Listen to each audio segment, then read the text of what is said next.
Good afternoon, friends. I am Giriraj Dave, Public Relation Committee member, Ahmedabad Management Association. On behalf of MA, I invite you all to the today's very interesting topic. So I request all the participants, if you can just sit in the first, second, or third row, so there will be good interactions with the speaker. So today's topic is Input Service Distributor ISD under GST implementation issues and precautions. I am delighted to introduce today's speaker, Sri C.A. Nitesh Jain sir. He is a managing partner with NJ Jain and Associates. C.A. Nitesh Jain is pioneer in his field and the driving force behind his firm. He is specializing in providing pragmatic solutions to key business challenges. He has consulted with renowned corporates and PSUs, including Sardar Sarovar Narmada Nigam Limited and Ahmedabad Metro Rail, and is an active member of the Indirect Tax Committee of Gujarat Chamber of Commerce and Industries. An expert in indirect taxes such as service tax, central excise, VAT, GST, and foreign trade policy, he excels in steering authorities towards favorable outcomes in hearing before appellate and various tribunals. He frequently contributes articles on live issues in indirect taxes to reputed journals and legal websites, and is a sought after speaker at prominent forums. He is also known for his mentorship and guidance, helping business navigate complex tax landscapes and optimize their compliance strategies. I welcome Sri Nitesh Jain.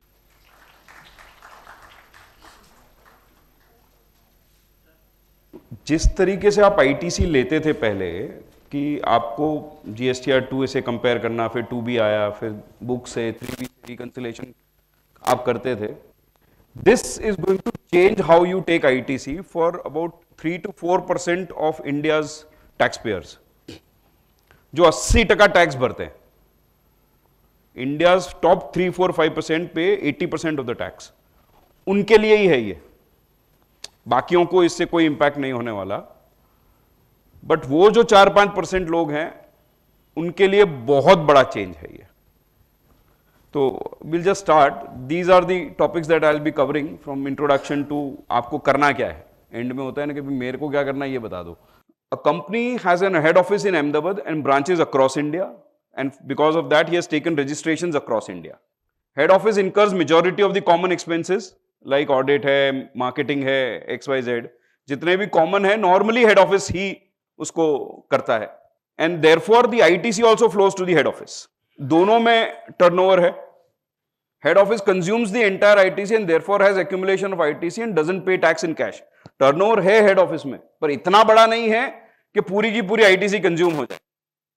तो अपन क्या करते थे, उस ITC को consume करने के लिए we use to cross charge, raise an invoice from head office to the branch और branch to the head office.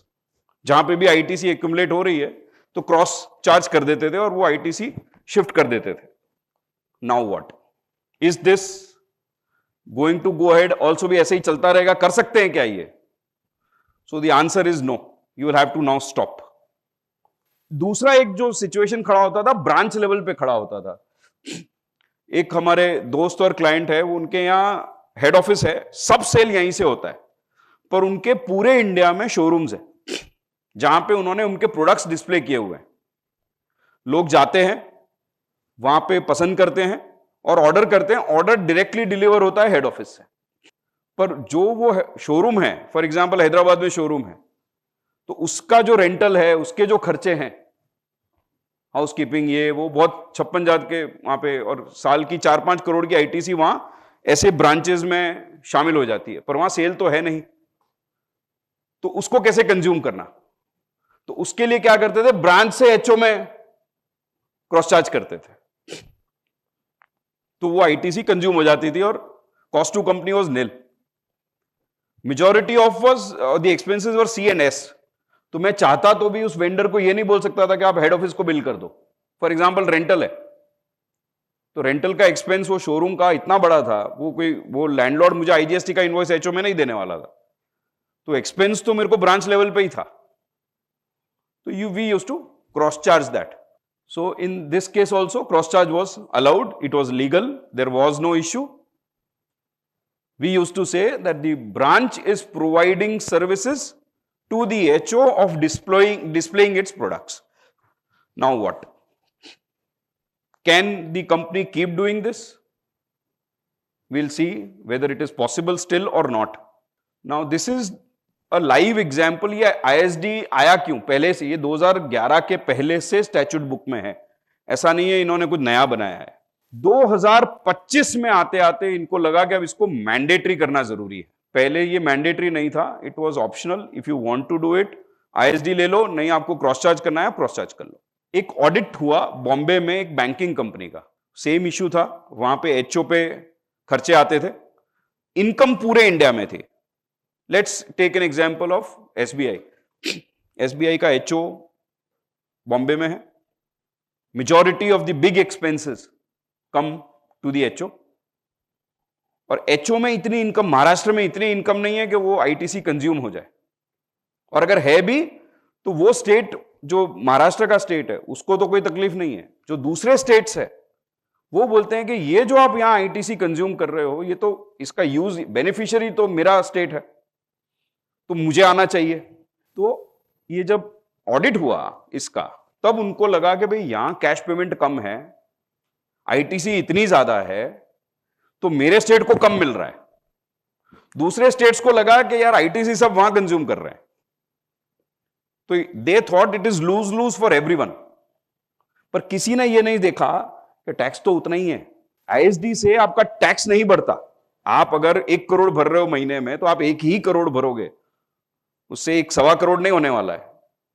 तो जो इनको ITC कंज्यूम हो रही थी और कैश कम था, तो वो ITC का टैक्स भी तो इसी स्टेट महाराष्ट्र को ही मिल रहा था, और वो स्टेट को कैश मिल रहा था। जो इनकम वहां हो रही थी उसको कैश तो मिल ही रहा था, but still they took this to the council said हाँ गलत हो रहा है ये। सो गलत इसलिए हो रहा था कि जिस स्टेट को पैसा मिलना चाहिए उसको एग्जैक्टली उस हिसाब में नहीं मिल रहा था।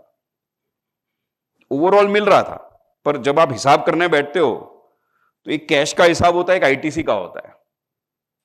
तो वहां पे झगड़ा खड़ा हुआ, काउंसिल अग्रीड कि इस ISD को ले आओ। So now this bank will have common expenses and will distribute that ITC to different branches and pay more cash here, and this ITC will go to say Bihar, to Tamil Nadu, to wherever, और वहां पे वो ITC का पैसा उसको मिलेगा। इसकी वजह से ये मैंडेटरी 2023-24 में इन्होंने मैंडेटरी का प्रोविजन डाला, फिर 1/4/25 कट ऑफ डेट है। So that's why we are saying from 1/4/2025 the entire matrix is changing. How you avail ITC, how you utilise ITC is going to change if you have multiple GST registrations under single PAN. If you have single PAN and single GST number, ये आपका कुछ बिगाड़ने नहीं वाला, ये ऐसा का ऐसा ही रहेगा, कोई चेंज नहीं है आपके लिए। So ISD applicability is for those who have multiple GSTs under the same PAN. आपकी 10 कंपनी और 10 GST है तो कोई इंपैक्ट नहीं है, पर एक कंपनी है और 10 GST नंबर है तो ही आपके लिए इसका इंपैक्ट है, नहीं तो नहीं है। और second condition is if you are incurring common expenses then only. If you have 10 GSTs and no common expense in HO, still तो भी ISD आपको नहीं लगेगा। ऐसा होता नहीं है नॉर्मली, एक आधा एक्सपेंस तो कॉमन निकलेगा। Why ISD, as I explained, एक इनपुट सर्विस डिस्ट्रीब्यूशन हो, क्रॉस चार्ज को वो थोड़ा कर्टेल करना चाहते हैं कि भी कंपनी टू कंपनी बिलिंग कैसे, HO टू ब्रांच बिलिंग कैसे हो सकती है। एक नॉर्मल अपन भी उस वक्त डिबेट्स में ही चलता था कि how can one pan, single pan have multiple bills internally, कि भाई मैं यहां से मेरी ब्रांच को बिल दे रहा हूं। It was not understandable, but cross charge हो रहा था, पर उसको भी अब वो कर्टेल करना चाहते हैं। सर्कुलर एक आया 199, इट केम इन 2023 जुलाई। जहां पे बहुत सारी क्लैरिटी उन्होंने दी कि क्रॉस चार्ज कहां कहां करना है और आईएसडी कहां कहां करना है। देयर दे सेड कि इंटरनली जनरेटेड अगर कोई सर्विस है तो ही क्रॉस चार्ज करना है। We'll come to that when we see that circular. One important thing is ISD, as the name suggests, is only for input service distribution. तो input service के लिए ही है, गुड्स के लिए नहीं है। क्योंकि गुड्स अगर आप किसी ब्रांच को भेज रहे हो तो ऑब्वियसली बिलिंग कर रहे हो आप, तो उसमें आईएसडी का मैकेनिज्म नहीं लगेगा। This is only for input services. ये क्रॉस चार्ज का मैंने थोड़ा एक्सप्लेन किया है कि आईएसडी किसको कहते हैं, क्रॉस चार्ज किसको कहते हैं। इन लूज टर्म्स, अगर आपके यहां आईएसडी में इनवॉइस आया, आपके यहां आपने एक रिटर्न अलग है उसका जीएसटीआर 6 उसमें डाल दिया उसको, तो वो आईएसडी हो गया, उसके लिए अलग नंबर लेना पड़ता है। क्रॉस चार्ज में सीधा सिंपल जो बिलिंग करने हैं वो क्रॉस चार्ज होता है, उसमें कोई वो ज्यादा था नहीं। This is the circular that I was talking. This circular for the first time said that ISD is an option. पहले ये नहीं था कि ऑप्शनल है नहीं है, सब डिबेट्स हर कोई अलग अलग तरीके से उसको ले रहा था। This circular clarified that ISD is an option. If you want to do it, you do it. It is not mandatory for you. Second important thing that they clarified was, आपको जब क्रॉस चार्ज करना है तो क्या value पे करना है। तो लोग बोलते थे कि भाई आपका जो भी आप आईटीसी कंज्यूम करने के लिए क्रॉस चार्ज नहीं कर सकते। There has to be some valuation mechanism of what service you are providing. लोग क्या करते थे, भाई 1 लाख की आईटीसी है, 1,10,000 का बिल दे दे। वैसे नहीं, इन्होंने बोला कि आपको जो करना है करो, आपको 1 लाख का करना है, 1 रुपए का करना है, आपके ऊपर है। We will not question it as far as your branch is eligible for ITC. We will not go into valuation. If you don't do, still will not go. क्योंकि एक और डर था कि अगर क्रॉस चार्ज नहीं करोगे तो डिपार्टमेंट आके बोलेगा क्यों नहीं किया। क्योंकि if you, I don't know how many of you remember, there was a AAR जिसकी वजह से ये डिबेट बहुत गंदी हो गई थी। कोलंबिया एशिया का एक AAR आया था 2018-19 में। उसमें यह था कि एक हॉस्पिटल था, हॉस्पिटल की जितनी भी अकाउंटिंग की टीम थी वो एक ही जगह बेंगलोर या चेन्नई में बैठती थी। उन्होंने जाके डिपार्टमेंट को पूछा कि मेरी ये सेंट्रलाइज्ड अकाउंटिंग टीम है, क्या मुझे इस चेन्नई ब्रांच से मेरी बाकी हॉस्पिटल्स को बिल देना जरूरी है। तो उन्होंने बोला हां देना जरूरी है, क्रॉस चार्ज आपको करना पड़ेगा और वो सैलरी भी इंक्लूड करनी पड़ेगी। और हॉस्पिटल्स में क्या था, वहां आईटीसी नहीं मिलती थी, तो it was a cost to them. Salary पे कोई जीएसटी लग नहीं रहा था, but still they were told to raise an invoice. This says कि अगर आप ना करो तो भी चलेगा, but only if ITC. So hospital वाला इशू खड़ा रह गया। इन्होंने बोला अगर आपकी ब्रांच को आईटीसी मिलती है तो we will not question the valuation. You may do 1 rupee, you may not, 0 is also acceptable. But this circular settled that debate कि आपको जो करना है करिए। बट देन दे सेड कि इट इज मैंडेटरी फ्रॉम 1/4/2025। ये सर्कुलर तो पीछे के लिए था, आगे के लिए इन्होंने बोला मैंडेटरी है। Now is the concept of cross charge dead? We will discuss going forward कि क्या आप भी आगे 1/4/25 के बाद भी क्या आप क्रॉस चार्ज में जा सकते हैं या नहीं जा सकते। क्योंकि it be very difficult for you to do everything in ISD. Because going forward I explain कि आईएसडी है तो एक ही सेक्शन 20, पर उसके इतने सारे लेयर्स हैं कि अगर आप करने जाओगे उसका compliance is too ambiguous and too tedious. अब क्रॉस चार्ज जो ये सर्कुलर भी बोलता है कि आप कर सकते हो only for internally generated services. Now the example of internally, as I said, common accounts team, the word itself, internally generated services, a service that I generate internally, not that I received externally. For example, rental है, आपका rental का charge आया, आपने उसको 1 लाख का GST दे दिया, आपने उसमें क्या जनरेट किया? कुछ नहीं। That cannot go in cross charge. But if you have a common accounts team, a common marketing team, जो एक जगह पे बैठ के आपका पूरा स्ट्रेटेजी बना रहा है, पूरा काम कर रहा है, in that case it is an internally generated services that you are providing to your branches. That call can be taken. और वो जिस जगह पे बैठा है उस जगह का रेंटल आप इसमें डाल सकते हो, बट सिर्फ रेंटल नहीं। There has to be some internal substance of any service being generated by you. So the example that I gave for that showroom, कि जहां पे सिर्फ डिस्प्ले हो रहा है और कुछ नहीं हो रहा, can they go into this? Cross charge अभी भी चालू रख सकते हैं वो, या उनको हर ब्रांच को ISD बनाना पड़ेगा?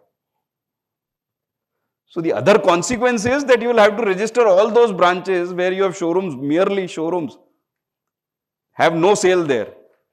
Can you register them under ISD and take it? Yes, you can. वो तो बहुत easy है. पर can you still keep doing cross charge?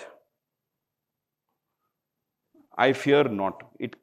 वो बोलेंगे ये internally generated नहीं है, और आप ऑफिसर्स को आप भी जानते हैं, आप X करोगे तो वो Y बोलेगा, आप Y करोगे तो वो X बोलेगा. आप जैसे ही बोलोगे कि भाई इधर तो डिस्प्ले हो रहा है, तो बोले आप डिस्प्ले की सर्विस दे ही रहे हो ना, तो this is internally generated service, hence you should have cross charge. आपने ISD क्यों किया? आप ISD करोगे तो डिपार्टमेंट ये बोलेगा क्रॉस चार्ज क्यों नहीं किया? ISD में आपका कॉमन नहीं है, ये यहां से आप डिस्प्ले सर्विस दे रहे हो. So they will take, but what is the legal opinion? My view, and I'll not say it a legal opinion, my view is that cross charge is not possible in such situations because you're not generating any internal service here. Change in GST law and its impact.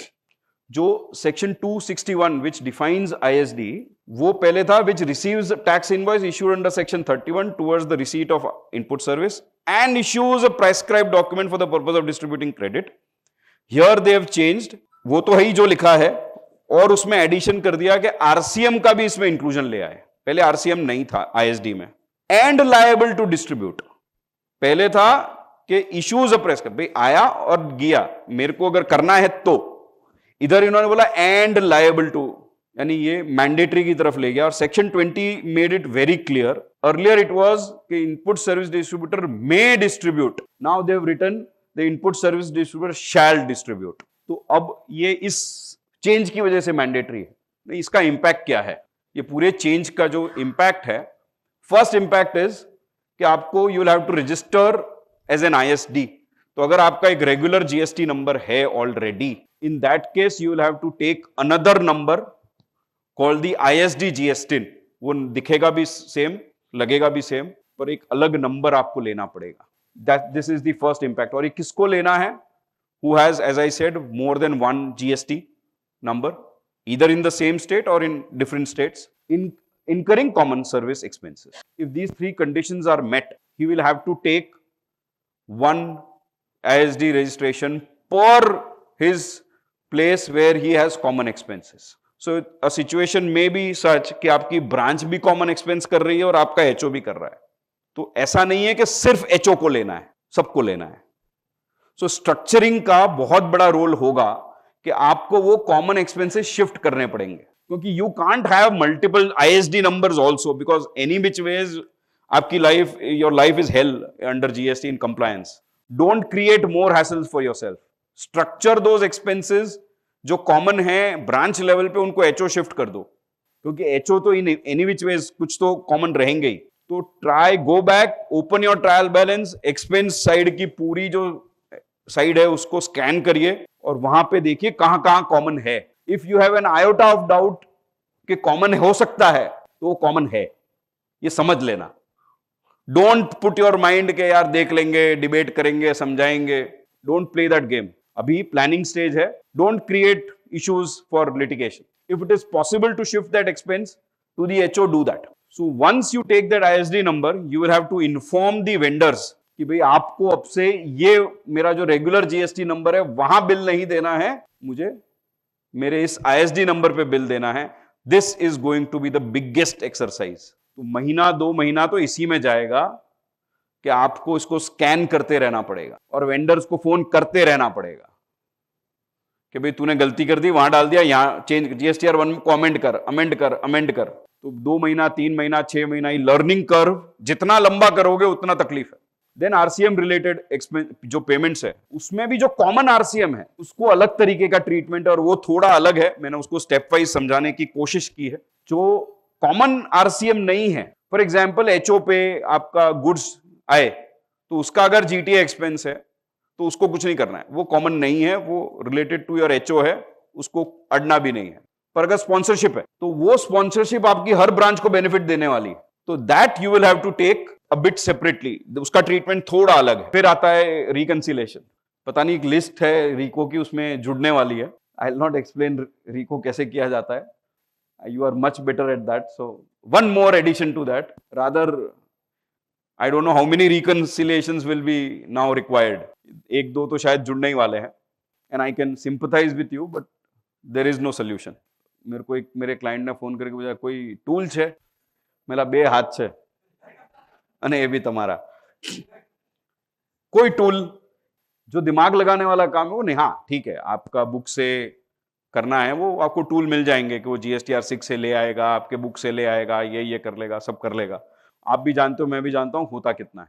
तो ये एक reconciliation का impact area add होगा।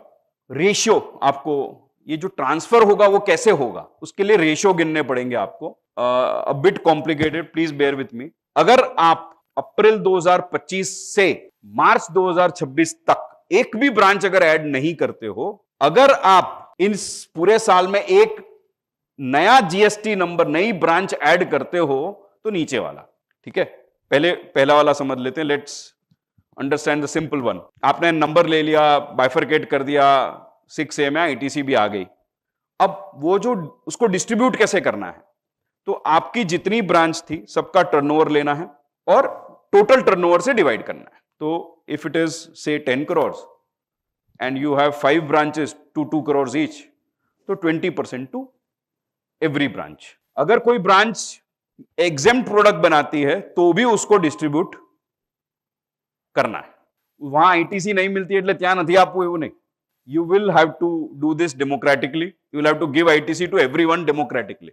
फिर वो वहां reverse करेगा, वो अलग बात है, पर देना सबको है। In case you add a branch within the year, तो उसमें लास्ट जो क्वार्टर है, for example you add a branch in June, तो जून में उसका अगर निल है तो जुलाई में जाके आपको अप्रैल टू जून के टर्नओवर, और जून में तो उसका 0 है, तो फिर नीचे उतरते जाना है।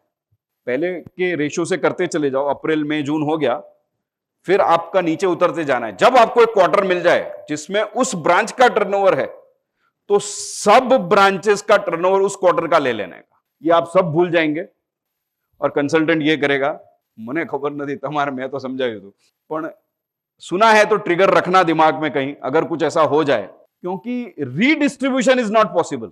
आपने आज रीडिस्ट्रीब्यूट कर दिया तो कर दिया, वापस लेने का कंसेप्ट नहीं है। ISD cannot issue credit notes, that's a gray area whether credit notes are possible or not, that's a gray area। ये બધા जुगाड़ છે, પણ અત્યારે આપણે जुगाड़ની વાત નથી કરવી। सो बिलीव मी, जो भी टर्नओवर लो वो ढंग से सोच समझ के ले लेना, and get it verified from whom so ever your consultant और जो भी है उससे एक बार वेरीफाई करा लेना। टर्नओवर की वैल्यू क्या लेनी है विदाउट टैक्स, बेसिक वैल्यूज जो आप 3B में डालते हो, हर ब्रांच का 3B डाउनलोड कर लो, उसका टर्नओवर ले लो, as simple as that. Distribution method and other compliances. ITC available for distribution in a month shall be distributed in same month. Carry forward of any balance in ITC to the next month will not be allowed। Bill નથી આવ્યા, ખબર નથી કોનું છે, ખબર જ નથી, that all will not be allowed as far as this law is concerned। उन्होंने लिखा ऐसा ही है। फॉर एग्जाम्पल, आपके GSTR 6A में 10 लाख की ITC दिख रही है आपको, उसमें बहुत सारे वेंडर्स हैं, अकाउंट्स टीम के पास 9 लाख के इनवॉइस है। अब 1 लाख के इनवॉइस नहीं, आप कैसे पता करोगे कि ये किसके हैं, क्या है, लेनी है नहीं लेनी है, किसी ने फालतू मेरे नंबर में डाल दिया। तो our suggestion is distribute only 9 lakhs, don't distribute what you don't know, क्योंकि वापस करना पॉसिबल नहीं है। तो 9 लाख का डिटेल है, उसकी एक अच्छी सी एक्सेल शीट मेंटेन करना, वही डिस्ट्रीब्यूट करना। Now, if you get those 1 lakh of invoices next month, और नेक्स्ट मंथ भी 10 लाख 6A में पड़ी है, तो 11 हो गई, तो आप वो 11 नेक्स्ट मंथ कर देना। सिस्टम अलाउ कर रहा है, सिस्टम ना नहीं बोल रहा, लॉ ना बोलता है, पर जो GSTN वाला लॉ है वो ना नहीं बोलता। तो पहले महीने आपने 9 लाख डिस्ट्रीब्यूट करी, दूसरे महीने आपने 11 कर दी. System is not saying anything on it, but subject के आपके पास डेटा होना चाहिए और इनवॉइस होने चाहिए. The amount of the ITC distributed shall not exceed the amount of ITC available for distribution. तो आपके पास 10 है और पिछली 1 लाख नहीं अवेलेबल, तो आप 11 नहीं कर सकते. जितनी अवेलेबल उससे ज्यादा नहीं जा सकते, ये लॉ बोलता है, पर सिस्टम रोक नहीं रहा. आप 50 कर दो, वो देने देता है, बट मेंटेन दैट अकाउंट कि भाई यहां 10 आया, 9 डाला, फिर 1 रह गया, तो वो कैरी फॉरवर्ड आपके एक्सेल शीट में है, उससे ज्यादा ना हो जाए. Maintain that much. Now types of common expenses, there are 3 kinds of common expenses that you will be incurring. One is exclusively for one branch. For example, आपका हैदराबाद में लिटिगेशन चल रहा है, आपकी एचओ अहमदाबाद में है, तो एडवोकेट ने बिल जो भी दिया यहां पे दिया, या सीए ने जो बिल दिया वो आपको यहां पे दिया. So HO is incurring for Hyderabad.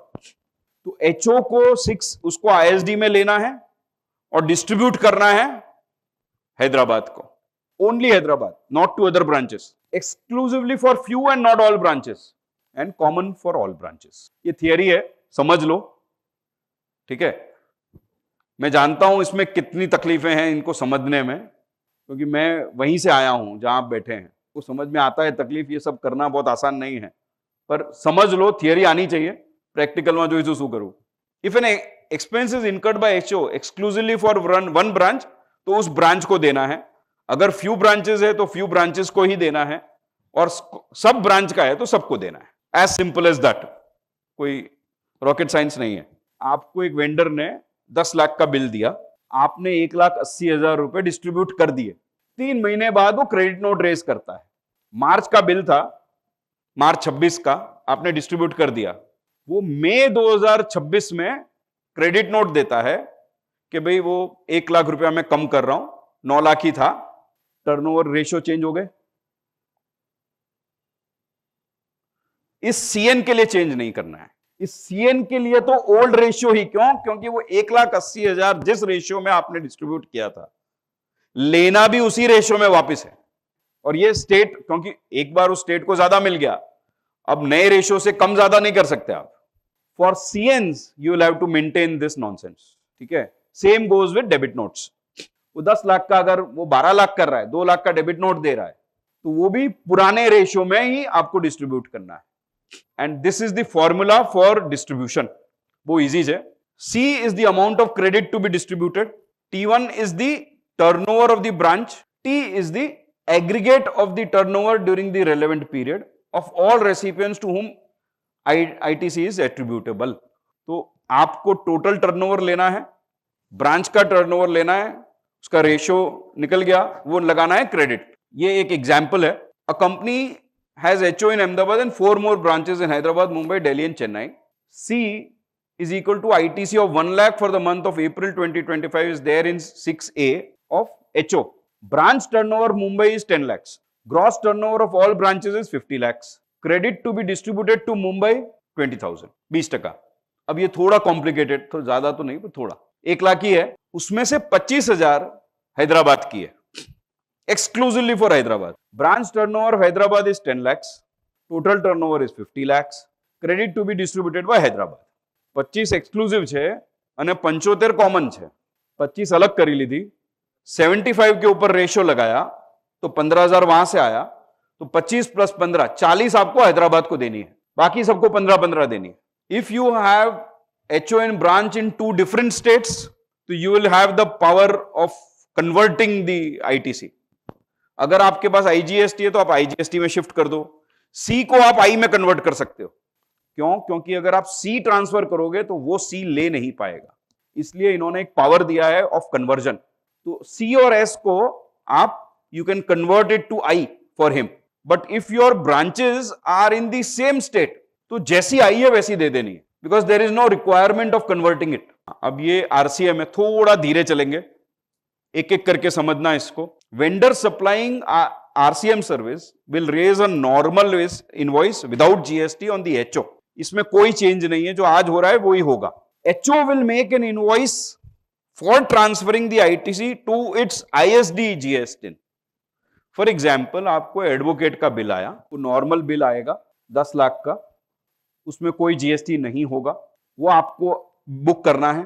फिर एक इनवॉइस बनाना है, आईएसडी इनवॉइस, वो इनवॉइस नहीं सॉरी ट्रांसफर इनवॉइस, वो बनेगा आपकी जो रेगुलर जीएसटिन से आईएसडी जीएसटिन में ट्रांसफर के लिए। HO will declare this invoice in its GSTIN in B2B section.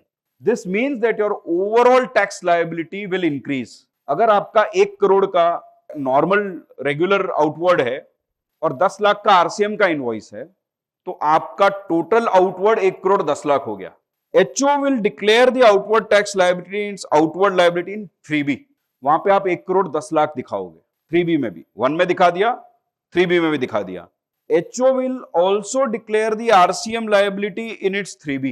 तो ऊपर आपने 10 लाख दिखा दिया, नीचे जो दूसरा कॉलम है RCM वाला, वहां पे भी 10 लाख दिखाया, 20 लाख हो गया। HO will avail ITC of RCM liability so declared. तो आपको नीचे जाके ITC भी ले लेनी है, तो 20 लाख पेएबल, 10 लाख की ITC, तो 10 लाख नेट पेएबल आ गया। HO will pay the RCM liability in cash as was done earlier. 10 lakh आप तब भी कैश भरते थे, आज भी भर रहे हो। और आईएसडी विल देन अवेल, क्योंकि अब आपने आईएसडी जीएसटिन पे जो बिल रेज किया है तो उसके 6A में आ गया, वहां 6A में अवेल करना है और जीएसटीआर 6 से उसको डिस्ट्रीब्यूट करना है आपकी ब्रांचेस को। तो 20 आपको पेएबल, 10 नीचे आईटीसी, 10 आपने कैश भर दिया, 10 वहां पे आईटीसी ले ली, 20 0। पर ये प्रोसेस फॉलो करना पड़ेगा, ये जो बिल वाला प्रोसेस है ना और जीएसटीआर 1 वाला प्रोसेस, ये अगर सही हो गया ना तो बाकी सब कुछ हो जाएगा। बिल बनाओगे और ये ई इनवॉइस नहीं बनने वाला, तो आपके जीएसटीआर 1 में ऑटोमेटिकली नहीं आने वाला, आपको मैन्युअली डालना है। तो जिनको ई इनवॉइस की आदत पड़ गई है 1 बनाने के लिए, उनको ये एक एडिशनल एक्टिविटी करनी पड़ेगी। अब ये जो बिल बनेगा आरसीएम का आईएसडी इनवॉइस, उसमें क्या क्या दिखाना है? Name, GSTIN and address of HO, minimum 16 digit serial number 1 digit का भी रख सकते हो, 16 डिजिट का भी रख सकते हो।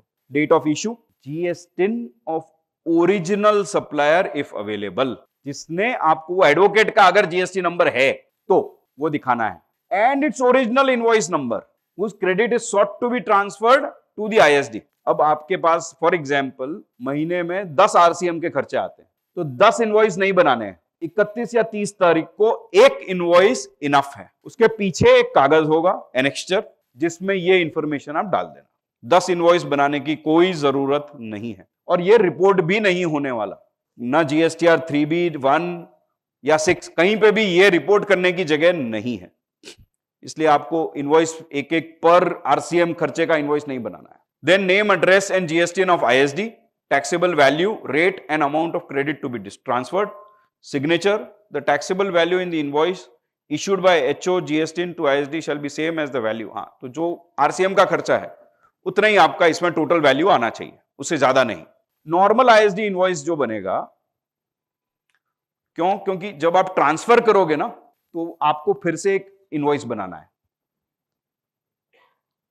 जब जीएसटीआर 6 में आपने 6A में ले ली, अब उसको जब आप डिस्ट्रीब्यूट करोगे 5 ब्रांच में तो 5 इनवॉइस बनेंगे, एक आरसीएम का बन गया, ये 5 और, तो टोटल 6 बनेंगे पूरे महीने में।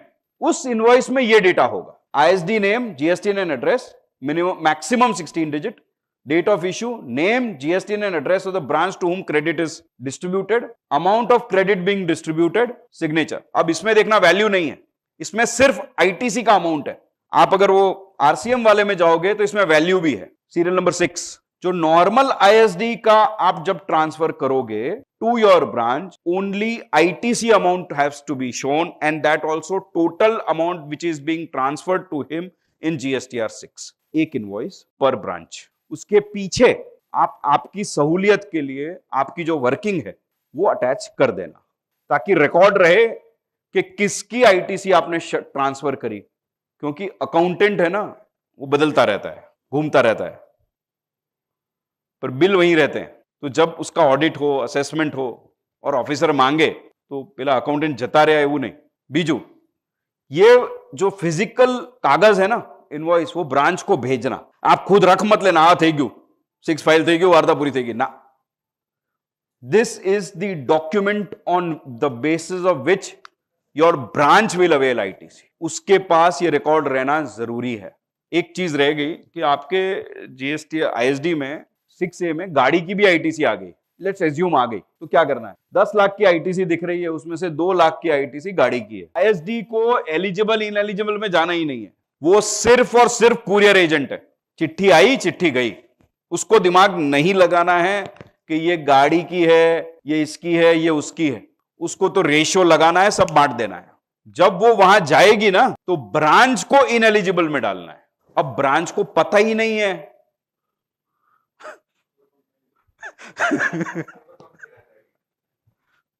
99% इंडिया यही करने वाला है. गाड़ी ले लेगा आईएसडी में और यहां से भेज देगा. सॉरी, रिपेयर सर्विस, चलो रिपेयर सर्विस ले लिया. अब यहां पे आपके पास डिटेल है कि आपके पास ये इनएलिजिबल था. उसके पास क्या है? उसके पास तो आपका एक इनवॉइस है. लॉ जो लिखा है इन्होंने ऐसा लिखा है कि इनएलिजिबल एलिजिबल जो रेसिपिएंट है वो देखे. In ISD you are not the recipient, recipient is your branch. अब अगर आपने उसको इनवॉइस दे दिया कि ये 3 लाख तेरा, और पीछे जो मैं नोट बोल रहा हूं वो नहीं दिया, जो इन्होंने भी नहीं कहा है देने को, तो क्या होगा? Creativity will take over. जिसको जो ठीक लगेगा वो करेगा.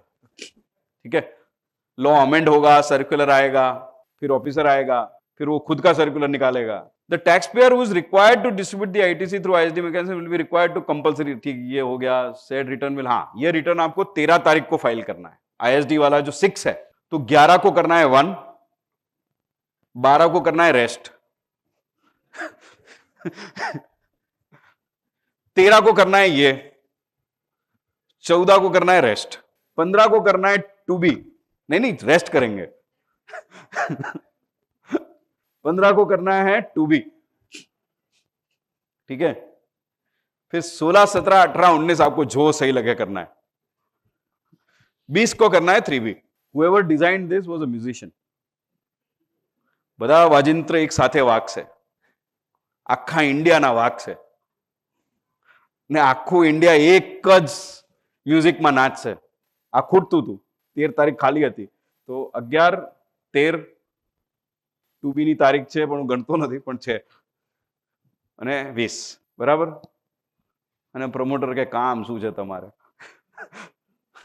Other GST compliances, branch perspective. अब ब्रांच को क्या करना है? आपने तो 6 फाइल कर दिया, उसके 2B में एक आईएसडी का एक लाइन आइटम आएगा, तो वो आपको फोन करेगा, क्योंकि 13 तारीख को तो आप फाइल करोगे. इनवॉइस कब दोगे उसको? वो इनवॉइस बनाना 31 को, बाय द वे 13 को नहीं बनाना है. पर आपको अमाउंट कब पता चलेगा कितने का बनाना है? ये मेरी गो राउंड है, आप फरतू ज रहશે. तो उसको आपको इनवॉइस ईमेल पे या डिटेल सबको एक रेगुलर कर देना, फिजिकली कुरियर कर देना, उसको बोलना फाइल में रखे. उसको ये करना है कि जो आईएसडी उसमें उसको दिख रही है उसको अवेल कर लेना है.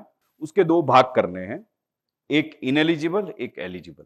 क्योंकि सर्कुलर 170 जो एक सेशन ऑलरेडी हम कर चुके हैं, उसके ऊपर भी 170 ये बोलता है कि आपके 2A 2B में जितनी है उतनी आपको अवेल तो करनी है. फिर आपको उसको राइट ऑफ करनी है, परमानेंट राइट ऑफ करनी है, टेम्पररी राइट ऑफ करनी है, वो आपका चॉइस है, पर हिसाब 0-0 हो जाना चाहिए. Same is with this also. Eligible ineligible उसको देखना है, तो उसके पास इतनी इंफॉर्मेशन भेज देना, क्योंकि आपकी ही ब्रांच है ना. कोई बीजू नहीं कि जेने तमे रखड़तो मूकी दो, तू तारू જોઈ લેજે. नॉर्मली अकाउंटेंट આવું કરતા હોય છે. પ્રોફિટ સેન્ટર હોય છે બ્રાન્ચ, તો તું તારું પ્રોફિટ જોજે, હું મારું જોઈશ. પણ આમાં ના મૂકી દેતા એને. Please give him the details and if possible give him कितना एलिजिबल कितना इनएलिजिबल, क्योंकि आपके इनवॉइस का एक्सेस नहीं है उसको. Again the question, is cross charge still possible? मैंने ये नेक्स्ट की 2 स्लाइड पहले नहीं बनाई थी. मेरे को एक सवाल आया सामने से, ना करूं तो शू, ये तोड़ू है तोड़ी लेजे, तो शू पूछू छू तो शू. व्हाट डू यू थिंक कि जब आप इसका कॉन्ट्रवेंशन कर रहे होंगे तो डिपार्टमेंट क्या कर रहा होगा? पता नहीं, आपको पता है नहीं, सरदार मूवी में यही होता है, निजाम का आदमी आके उसको पूछता है कि हम ये कर देंगे, हम आपके हिंदुओं को मार देंगे, ये कर देंगे। तो सरदार पटेल उसको पूछता है कि जब तुम मार रहे होगे तो सोचो हम क्या कर रहे होंगे। तो जब आप इसका कॉन्ट्रवेंशन कर रहे होंगे, क्योंकि आपको 2 साल बाद आके पता चलेगा कि मैं अच्छा हूं, भूली क्यों।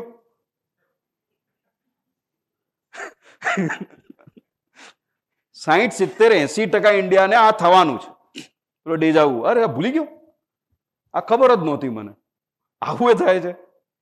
હા, આવું થશે તો શું? I'll answer this question. I've already answered, I'll revisit this. Consequences of contravention.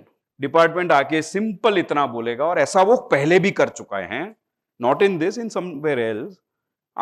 ये टोटल आईटीसी में आपको डिसअलाउ कर रहा हूं। मेरे हिसाब से आपकी इतनी इतनी कॉमन आईटीसी है, you are not eligible to avail. ये पकड़ो शोकॉज नोटिस, तो ये होगा, मार्क माय वर्ड्स, ऐसी शोकॉजें आएगी और लड़ने में बहुत तकलीफ होगी, क्योंकि अब वहां पे शब्द है शैल, और अपन सब जानते हैं कि सुप्रीम कोर्ट एक नहीं 100 केस में बोल चुका है शैल का मतलब mandatory. You don't have a choice, and difficulty and ignorance are not a defence anymore. आप नहीं बोल सकते मैंने खबर नहोती साहब। बहुत बड़ा लिटिगेशन आपके पास आएगा अगर आपने नहीं किया तो। अगर आपने ज्यादा डिस्ट्रीब्यूट कर दी तो क्या, रेशियो गिनने में गलती हो गई, या फिर आपकी एक ब्रांच में एग्जेम्प्ट सर्विसेज है, एग्जेम्प्ट गुड्स है, तो वहां अगर पास करोगे भी तो वहां खर्चा लगने वाला है, तो आप क्रिएटिवली उसको जवाब दें जोयू जैसे। अगेन एक्सेस आईटीसी का भी यही हश्र होगा कि वो उतनी डिसअलाउ कर देगा, वो खुद रेशियो गिनेगा या आपने जो गिना है उसको वेरीफाई करेगा, और उनके लिए बहुत इजी है वेरीफाई करना। 3B का डंप लेना है और कुछ नहीं करना है, और वो भी आपसे ही मांगेगा, ठीक है, चप्पू ले ना जो उनके। तो don't ever go that route कि भाई इधर नहीं मिलती है तो आपने हिसाब से अपन कर लिया। Don't, please please don't do that. अगर आपको पता है कि आपके मोर देन 1 जीएसटी ने सिंगल पैन में, please take registration. Make a list of common expenses of the vendors. This is the biggest exercise that you should be doing right now. आप एक लिस्ट बना लीजिए, उसमें से जो एक्सक्लूसिव है और गुड्स है उसको निकाल दीजिए। सर्विस रह गई उसको और फिल्टर करिए कि इसमें कॉमन फॉर ऑल है, कॉमन है, नहीं है, क्या है। There may be vendors who provide only HO को service and common also. For example chartered accountants, ठीक है, हम स्टैट्यूटरी ऑडिट भी करते हैं, स्टॉक ऑडिट भी करते हैं। स्टॉक ऑडिट एक ब्रांच का होता है या एक एचओ का होता है, पूरे का नहीं होता, तो that is only for that HO. तो वो आप आईएसडी में इनवॉइस नहीं कर सकते, आपको रेगुलर जीएसटी में एक ही वेंडर 2 जगह इनवॉइस करेगा। और ये कैसे करेंगे, तो इनवॉइस लेवल पे कोई यहां आपके यहां बैठा बैठा उसको फोन करे, हाँ अमन आ जाओ, और अकाउंट्स के पास तो आता ही सब कुछ होने के बाद है, ठीक है। Make sample ISD invoice and get it vetted. Make a list of common RCM expenses. Designate persons with a /S responsible in your organization to deal with ISD related issues. If you have more persons, then do this. If you have less persons, then do जो भी है आपके पास उसको एक को बोल दो कि ISD तारी तकलीफ है। This is the sample email that should go to your vendors. एक बार आपने कर लिया कि भाई हाँ ये कॉमन एक्सपेंसेस है मेरे, वो वेंडर्स लिस्ट आउट हो गए, उतने वेंडर्स को एक ईमेल जाएगा कि फ्रॉम 1/4/2025 आपको पुराने जो मेरा रेगुलर जीएसटी नंबर है उसमें बिल नहीं करना है। तो सबसे पहले तो आपको आईएसडी का नंबर लेना है, वो नंबर लेने में ही टाइम लगता है। उसका जो प्रोसेस है ना वो रेगुलर जीएसटी नंबर जैसा ही है, वही सब कुछ डेटा, वही सब डॉक्यूमेंट्स, वही सब कुछ देना है। तो रेगुलर में बायोमेट्रिक का भी प्रोविजन है, पर अभी तक तो किसी का हुआ नहीं है, तो पता नहीं है। We have applied, we have also asked the government कि निकालो फालतू का, सीधा आईएसडी नंबर दे दो ना, जे आवे ने के लिए आता row number. Madness will be answered by madness, तो by all means this is madness. और मेरा ऐसा मानना है कि 2-3-4 साल में ये लोग समझेंगे इस गलती को और बोलेंगे कि पब्लिक इंटरेस्ट में हम इसको विड्रॉ करते हैं। तो जितना ट्वीट कर सको, जितना लिख सको, जितना अच्छी भाषा में, कर्टियसली, ठीक है, इसके बारे में लिखना, जहां जहां मिले, प्लेन में, ट्रेन में, जहां मिले वहां लिखते आना कि आ खोटू है, खराब है, तो निकली जैसे रिट फाइल करेंगे कुछ लोग। तो 9610 अगर आप, पता नहीं आपको कितने को पता है, सेम थिंग हैपेंड विद 9610। करोड़ों अरबों रुपए के रिफंड डिसअलाउ किए गए और वो डिसअलाउ करके उनको रिक्रेडिट दे दी गई કે લો આ પૈસા અહીંયા ભરો ને અહીંયા તમને પાછા આપી દઉં છું. फिर अभी आया एक नोटिफिकेशन, बोले in public interest we are now deleting 9610 from the rule book. Minimum 15,000 20,000 crore के केस तो हो चुके, फायदो शू? जीरो. तो ये ईमेल आपको जो क्लाइंट्स है उनको तो ये पहुंच जाएगा. Will send it across. Once don't do this to all vendors. ऐसा नहीं कि बधाने આપણે એક લિસ્ટ છે બધાને મોકલી દીધું. हैरान થઈ જશો. Do it selectively with only scientific data, not to all. Because एक बार दाव पड़ी गयो पाछो नहीं आवे. કેમ કે फॉर एग्जाम्पल आपको किसी का सैप में नंबर डलवाना इज एन एक्सरसाइज. उसको ये बोलना कि तू मारो नंबर चेंज कर એટલે પેલું આખા સેક્શનમાં ફેરવશે, બરાબર, પછી નંબર ચેન્જ કરશે, પછી તમે કહો કે ના ખોટું થઈ ગયું પાછું કાઢ, તો એ કરતા કરતા બીજા 6 મહિના નીકળશે. Regular ITC coming in ISD is a big problem. ठीक है, आपने बोला कि चलो થઈ ગયો હવે અહીંયાથી પાછી આપી દઉં આને. Don't do that. As access distribution में डाल देगा आपको. ये इलस्ट्रेटिव लिस्ट ऑफ एक्सपेंसेस है, जस्ट टू जो भी डिस्कस किया ना, ये इसका कॉन्सिक्वेंस क्या होने वाला है मैं आपको वही बता रहा हूं. Classic case is statutory audit. सबसे ज्यादा अगर कोई कॉमन है तो ये है. ठीक है, क्योंकि वो पूरी बैलेंस शीट की ऑडिट होती है and balance sheet includes all branches. तो ये खर्चा तो आपको डालना ही पड़ेगा. तो मेरे को एक किसी क्लाइंट ने बोला कि હું સ્ટેચ્યુટરી ઓડિટર ને કહું 5 બિલ આપી દે તો ચાલે. આઈ ઓલ્સો થોટ મેં ચાલે કે ના ચાલે, કેમ કે એક જ ખર્ચો હોય તો શું કરવાનું, તો આઈએસડી નંબર લેવાનો. So the practical guy in me told यार करे ना શું વાંધો છે. फिर वो जो ऑफिसरों को मिलके आते हैं तो ऐसा लगता है ना ना रेवा देन भाई. हाँ, अगर एक ही खर्चा है ना और यही है तो देखा जाएगा, कर लो, आईएसडी में मत जाओ. बट मेक श्योर कि एक ही है, क्योंकि क्या है वो पूंछ पकड़ के हाथी बाहर निकालेगा. वो आएगा बोले स्टैट्यूटरी ऑडिट तो हंसे 5 कर दिए होंगे तो शायद 6 7 8 नहीं पूछेगा. पर अगर आपने किया ही नहीं है तो डिफॉल्ट सेटिंग पे आएंगे वो, बोले यार आऊ थोड़ी होए के खर्चा ज नहीं कॉमन, तो एचओ से नहीं. Second is HO stock audit. This is a classic case of singular expense. तो कॉन्ट्रास्ट, तो ये आपको रेगुलर जीएसटी नंबर में ही लेना है खर्चा. Annual general meeting AGM, again obvious for all branches. There may be an argument के sir ये तो एचओ की रिक्वायरमेंट, ब्रांच ने શું લેવા દેવા एजीएम થાય કે ના થાય ને, બ્રાન્ચ ને શું ફાયદો, एजीएम થાય કે ના થાય, બ્રાન્ચ થી શું ફાયદો. So this can go both ways, this debate. Someone can say it is a company, AGM, company includes branch. Someone says what is the tangible effect on the branch of an AGM, show me that tangible. There is no right or wrong here, but if you have an iota of doubt, so my test would be, is there an iota of doubt, क्या common થઈ શકે? जो 0.1% भी अंदर से जवाब आए ना कि हाँ कॉमन થઈ શકે, નાખી દેજો કોમન, વિચારતા જ નહીં. પણ જ્યારે આ ટેસ્ટ લગાડો ને, બી ઓનેસ્ટ ટુ યોરસેલ્ફ.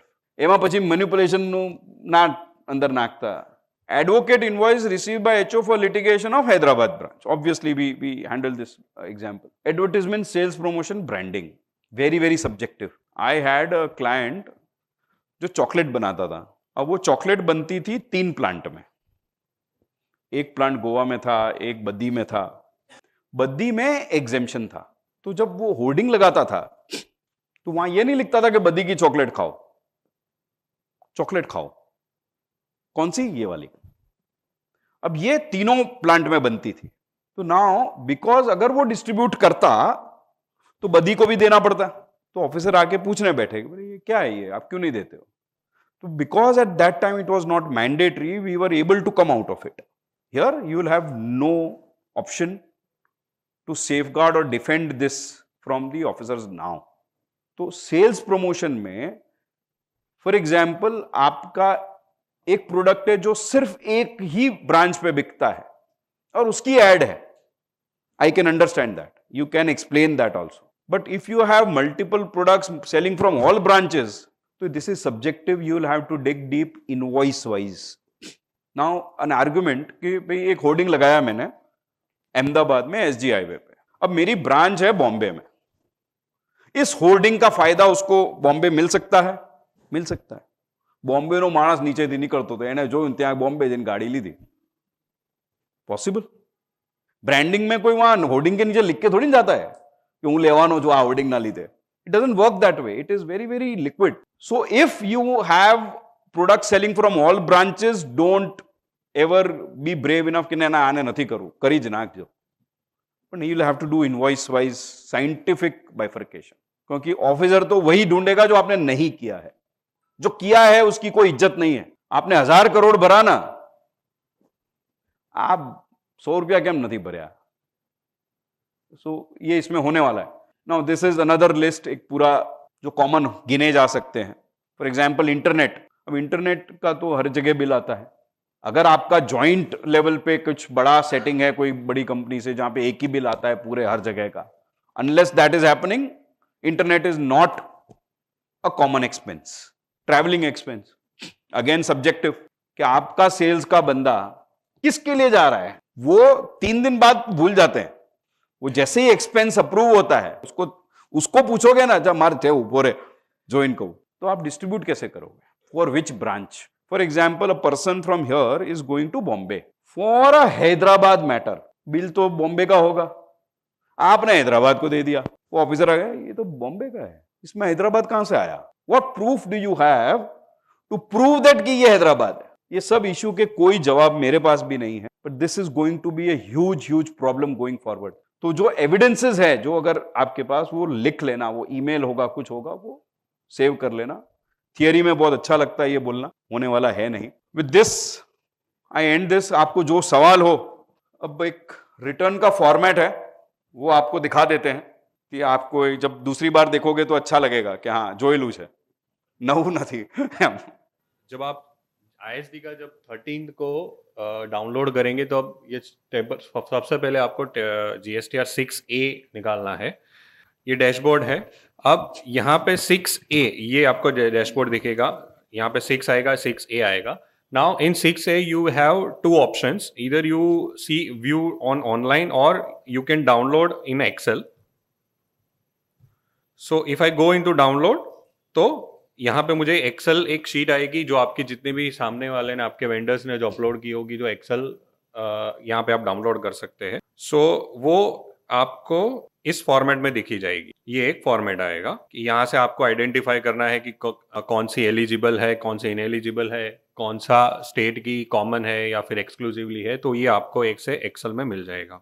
फिर अब ये जितनी भी ITC आई है, that will not be automatically auto populated in your GSTR 6. अब आपको ईच एंड एवरी, जैसे ये तो मैंने एक्सेल का बता दिया. अब हम ऑनलाइन जाके भी हियर व्यू में जाके आप एक एक करके देख सकते हैं. जैसे ये वीर प्रकाश की आई है, कौन से महीने में उसने चढ़ाया था और अमाउंट क्या है, टैक्सेबल वैल्यू, इनवॉइस नंबर क्या है, ये सब यहाँ से आपको मिल जाएगा. अब आपने एक्सेल से डाउनलोड करके आपने आइडेंटिफाई कर लिया कि इतनी मुझे एलिजिबल, मुझे इतनी ट्रांसफर करनी है. Now you have to go to in GSTR 6. ये है आपका GSTR 6 का.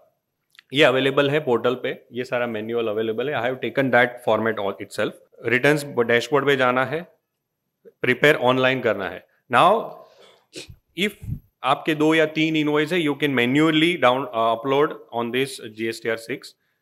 अगर नंबर ऑफ इनवॉइसेस ज्यादा है तो there is an utility format have been given. ऐसी यूटिलिटी आती है. ये एक सैंपल है. आपको ऐसे अपलोड करना है. सप्लाई टाइप क्या है, 18% जो भी है.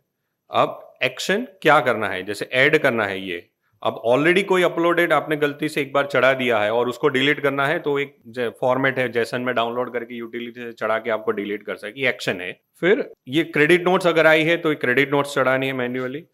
फिर ये है आपका डिस्ट्रीब्यूशन. टोटल जितनी भी ITC आपने यहाँ पे चढ़ाई है, दिस टोटल, ये जितनी भी ITC है 14,04,000 समथिंग और CDN बात करके जितनी भी है उतनी यहाँ पे डिस्ट्रीब्यूट होगी. आपके GSTN नंबर जितने भी आपके सेम पैन नंबर के जितने भी GSTN है अलग अलग स्टेट के, उसका आपका इसमें देखो पैन सब सेम है, यानी ये मेरी ब्रांच है.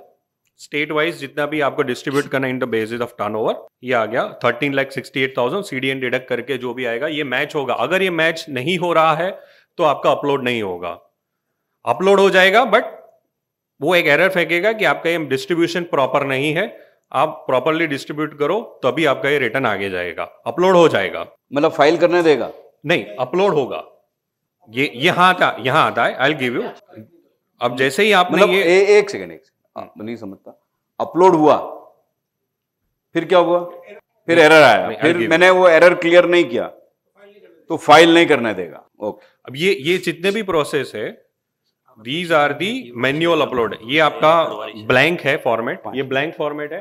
जैसे ही आप डेटा मैन्युअली चढ़ाओ, अंदर जाके ऑनलाइन में चढ़ाओ या फिर एक्सेल यूटिलिटी अपलोड करोगे, ये मैन्युअल चढ़ाने का प्रोसेस दिया हुआ है उन लोगों ने। ये एक एक इनवॉइस में डाल रहा हूं, तो वो कैसे डालना है वो प्रोसेस दिखा रहे हैं। ठीक है, ये लंबा प्रोसेस है। अब ये है डिस्ट्रीब्यूशन का। अब वहां पे भी डिस्ट्रीब्यूशन एक्सेल यूटिलिटी में डाल सकते हैं, यहां से भी आप मैन्युअली अपलोड कर सकते हैं। जैसे ये एलिजिबल है जो आप सर बता रहे थे, एलिजिबल इनएलिजिबल। अगर मेरा इनएलिजिबल है तो मुझे अलग से इनवॉइस करके चढ़ाना है, वो यहीं से करना है आपको। एलिजिबल वाला यूनिट टाइप स्टैंड करेक्टेड, या सो वो एलिजिबल है। जितना इनवॉइस आपकी फॉर एग्जांपल 1 लाख की उस हैदराबाद के आईटी से, उसमें से 40,000 इनएलिजिबल है, तो उसका इनवॉइस अलग चढ़ाना है, 60,000 का अलग चढ़ाना है। Just 1 second, if I put everything in eligible और कल को पता चलता है कि इसमें से 1 लाख रुपया इनएलिजिबल था, तो डिमांड किस पे होगी, तो पता ही नहीं है। ठीक है, आई स्टैंड करेक्टेड कि इधर करना है, पर अगर मैंने नहीं किया तो क्या, मैंने गाड़ी की दे दी उसको, कल एक रिपेयर्स की दे दी, उसके पास कोई मैकेनिज्म नहीं है ये पता करने का कि गाड़ी की है कि घोड़े की है। इन 1 मिनट या जस्ट रिव्यू कि जहां एरर आएगी, ये सारे इनवॉइस चढ़ा दिए मैंने। अब जो एरर, आप सब कुछ चढ़ाने के बाद आपका ये डिस्ट्रीब्यूशन टेबल है, यहां अभी ब्लैंक है। जैसे ही मैं कैलकुलेट आईटीसी बटन दबाऊंगा, ये जितनी भी मैंने अपलोड की है, जैसे total amount available for distribution 5,16,000, eligible इतनी है, तो इतनी मुझे एलिजिबल जो डिस्ट्रीब्यूटेड मैं कर रहा हूं, इतनी मुझे 5,16,000 इनवॉइसेस चढ़ाए थे। कौन किसके? सेम पैन नंबर के डिस्ट्रीब्यूट जो की थी वो यहां आ जाएगा, 5,60,000 का यहां पे दिख जाएगा यहां पे। अब इसको यूटिलाइज कैसे करना है? अगर ये दोनों मिसमैच है 516, अगर यहाँ पे भी जो आपने इनवॉइस अपलोड किए और जो डिस्ट्रीब्यूट की वो इनवॉइस में अगर 1 रुपए का फर्क है, तो यहाँ मना कर देगा कि ये एरर है यहाँ पे। ठीक है, अगर ये नहीं हो, ये एक्सेप्टेड आ गया, यानी आपका परफेक्ट है कि भाई ये now you are ready to file the return. अगर सब कुछ सही जा रहा है तो प्रोसीड टू फाइल, यहाँ पर ग्रीन लाइट आएगी। अगर रेड लाइट आई है तो you are not going to allow to go further. So you are all aware for the green light and red light difference in the GST returns. चलो, so this is the thank you format. Thank you very much. Yeah, we'll have to end now. Thank you, Nitesh sir. It was very good interactive session. Also, thanks to all participants also that you actively participated and asked the questions. Nitesh sir એક જ ગુરુ ચાવી આપી છેલ્લે કે ભાઈ 1-4 થી સુધરવું પડશે અને બધાએ સુધરવું પડશે એમાં, અને બીજી વસ્તુ જે મ્યુઝિક એક સાથે વાગશે એમાં. So thank you so much for your participation. Thank you once again. Thank you.